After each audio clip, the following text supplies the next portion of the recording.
কেউ যদি একান্ত নিজের টাকা দিয়ে হজ করে কিন্তু তার হজ ফরজ না থাকে, এতে কি পরিবারের সদস্যদের হক নষ্ট হয়? না, হক নষ্ট হয় না। আমাদের গ্রামের একজন মানুষ স্কুলের পিয়ন ছিলেন, তিনি তার অবসরকালীন ভাতা দিয়ে হজ করেছিলেন। আদতে তার উপরে হজ ফরজ ছিল না, এজন্য তিনি পরিবারের পক্ষ থেকে অপমান ও অবহেলার শিকার হন।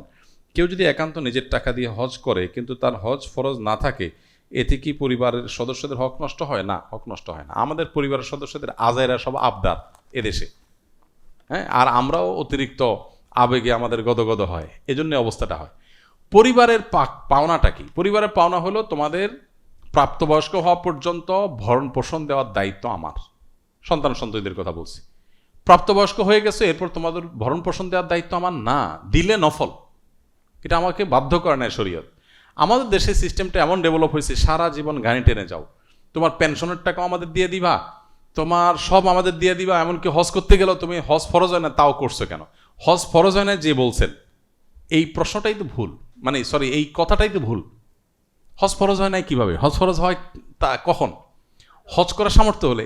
তো এখন ওনার চাকরির পরে যে টাকাটা পাইছে, এটা দিয়ে হজ করার মতো যদি টাকা হয় তাহলে তো ফরজ হয়েই গেছে। ইভেন ফরজ যদি নাও হয়, তিনি নিজের থেকে নফল হিসাবে ধার দেনা করে যদি করেন, সে রাইট তার আছে। পরিবারের জন্য ফরজ যে খরচ ব্যয় সেটুকু তিনি আদায় করলে যথেষ্ট। কিন্তু আমাদের দেশে পরিবারগুলোর ডিমান্ড এত বেশি যে আমাদের গানে সারা জনম তুমি টানতে থাকো, তারপরও আমরা খুশি হব না।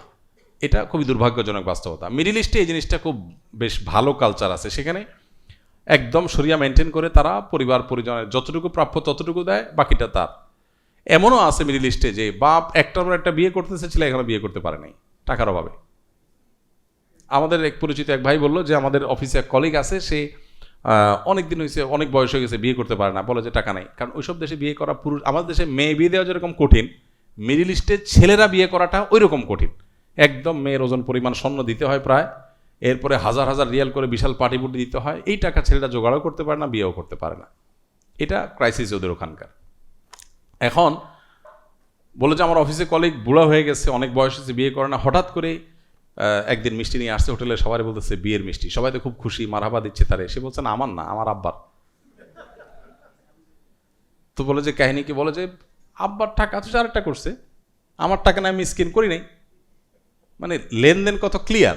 আর আমাদের দেশে আপনি মরে যান, শেষ হয়ে যান, ওই ফ্যামিলি নিয়ে আপনাকে ডুবে থাকতে হবে। ফ্যামিলির যতটুকু প্রাপ্য শরীর ঠিক করে ততটুকু তো আপনি দিবেন।